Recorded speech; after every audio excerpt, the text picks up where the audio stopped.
Welcome to Invest Insights. I'm Abby Malone. I'm joined today by Moez Limayem, the Lynn Pippinger Dean for the University of South Florida Muma College of Business. Moez, welcome. Thank you, Abby. Thank you so much for having me. I'm honored to be talking with you today. When we spoke with you for our Invest Tampa Bay report, you highlighted the college's MBA program and its rank of 21st in the world.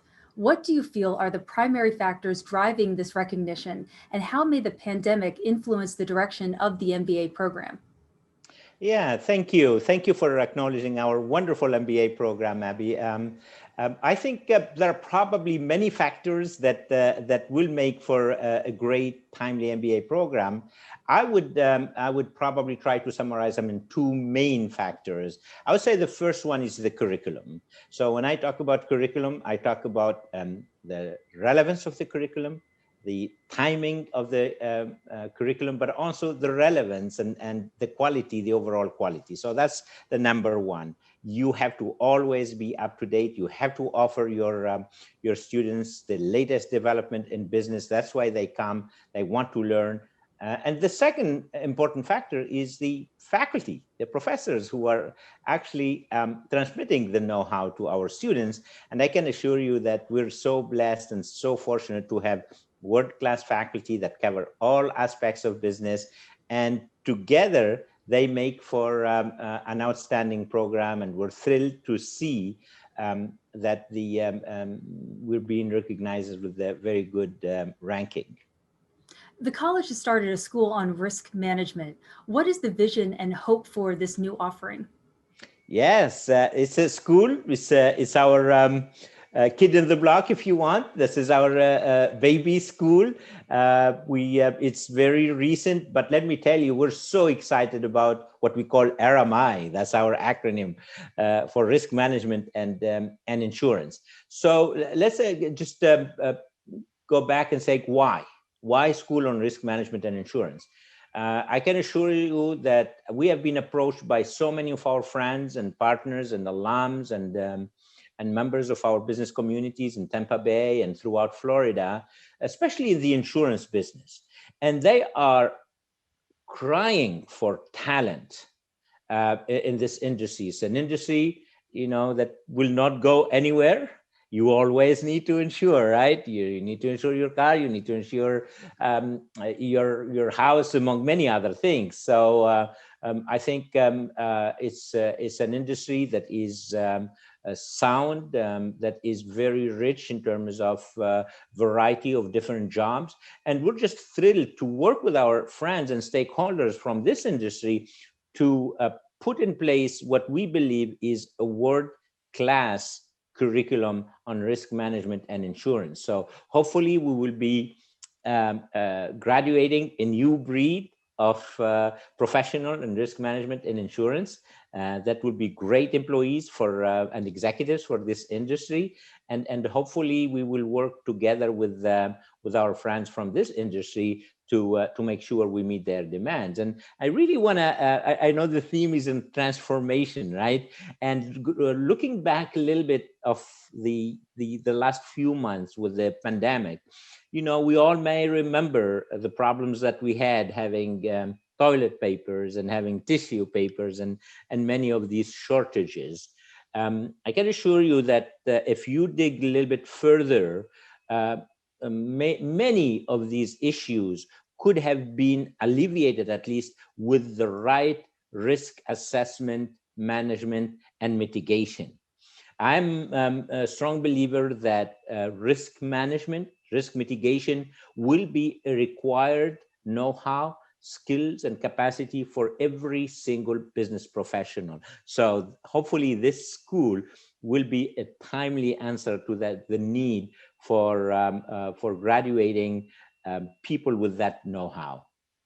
Your school has partnered with Jayville and the Tampa Bay Lightning to offer a free certificate program on diversity, equity, and inclusion in the workplace. Why are programs like this crucial for business schools to offer now and in the future? All right, Abby, we're going to reverse roles here. Can I do that? Yes, all right. Please. Now it's for me to ask you the question. It's a trivia question. It's okay if you don't get it right. Okay. Are you ready? I'm ready. All right. I So think. we launched this certificate a little bit less than a week ago. I think 4 days ago. Sure. How many people you think have registered as participant willing to take this certificate? Just give a number. It's okay. If you make a I guess, mistake, I will not tell anyone. I promise. you know, right now I feel like it's very relevant. So I think it's probably higher, maybe a couple hundred. So Abby, you are very close when you said a couple of hundreds. Actually, as of just a few seconds ago, before the interview, I checked, and the number we have so far, 56,729 participants already That's registered and ready amazing. to start this program from all the states and from many, many other countries. Wow. And this for us is very refreshing. Why it's very refreshing?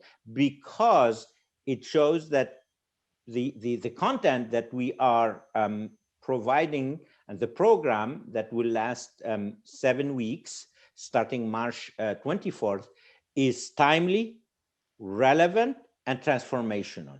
That's one reasons why we're very excited. The second reason we're very excited is it's so refreshing for all of us, Abby, to see that our business community here in Florida, but also everywhere in the country, is hungry to improve, hungry to work on themselves as individuals, but also they want to learn the tools, the know-how on how they can make their organizations, big, small, public, private, for-profit, non-profit, a better place where no one is left behind. We will show the research that shows very clearly that organizations and companies that are more diverse and more inclusive, they perform better, they have better market share, they have better customer loyalty, they have better um, employees retentions and satisfaction. So we're very excited about this. I think we're thrilled to partner with our good friends from the Lightning and Jabil, who are two organizations who share these values for us. And I think it's our role as a business college to do things like this. Outside the obvious technological challenges higher education had to face due to the pandemic, how else do you feel the challenges of the past year have transformed the curriculum and how you teach it? That's a great question. I always tell my colleagues and my friends that this pandemic will have long-lasting impact on the way we live, the way we do business, the way we learn, the way we teach. And I'm a strong believer also that after this pandemic, when it wanes down and whatever new norm we will face, we will have winners and losers. Unfortunately, in my predictions, there will be more losers than winners. So the question becomes what separates both. And this is true for businesses. This is true for education institutions like ours and many others. What separates both is that the losers will not leverage on the incredible amount of learning that we acquired during this pandemic and will behave, will offer, what I say for any organizations, the same product or services to the same customers the same way. If you're doing that, I can assure you that unfortunately the chances that you will be among the losers are very high. So for us, for example, we have to leverage we believe and we pride ourselves to be a very vibrant college of business. That we will leverage on the learning that our faculty and even students have had with learning in many more flexible formats. So we're starting a new programs that are, for example, offered solely asynchronously. So they will be offered to the world. We leverage on technology again, but we're also rethinking our curriculum and injecting new concepts like crisis management, leadership during crisis, risk assessment and mitigation that we talked about a few minutes earlier. So I think colleges of business, universities, businesses in general, they need to leverage on the learning. They need to rethink the way they do business post-pandemic. This season is about transformation, and you just commented about the winners and the losers, and the winners will step up and transform and look at this as a time to learn and adapt and innovate. So how have you personally transformed this past year? Yeah, that's excellent. I think it's really interesting. Like anybody else, this pandemic really took me by surprise. I never thought that in my lifetime I will see anything of that magnitude.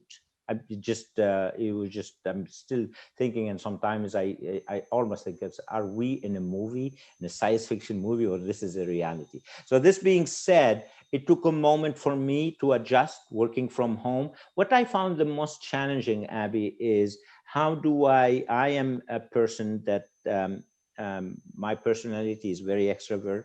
I like to work with people. I connect with people. I lead by walking around, by talking to our team day in, day out, to our supporters, our donors, the employees of our students. So it took a while to really adjust. I think also, as everybody felt, you feel sometimes down with the social isolation. But the good news, I think I've really learned a lot, and I grew personally and professionally. I learned new skills, how to lead in a virtual world. I knew how to hopefully prepare for something of this magnitude. Hopefully we'll never see it, but most likely we will see different crises in the future. Hopefully, again, not as bad. But I feel I am a much better leader now, a much better person, because this allowed me to also spend more time with my family. I appreciate it. I don't know if they appreciated it or no. They probably found it a little bit too long. But the reality is, I think despite the challenges, I hope, I believe that I am a better person and a better leader because of this pandemic. Wonderful. Well, thank you again. That was Moez Limayem, the Lynn Pippinger Dean of the University of South Florida's Muma College of Business. My name is Abby Malone, and you've been watching Invest Insights. Moez, thank you again. Thank you so much, Abby. It was a pleasure. Hey everyone, don't forget to like this video and subscribe to our channel so that you can stay up to date on the latest business trends from our knowledgeable experts. Be sure to check out the description below for more information on the segment you just watched. Thanks for tuning in.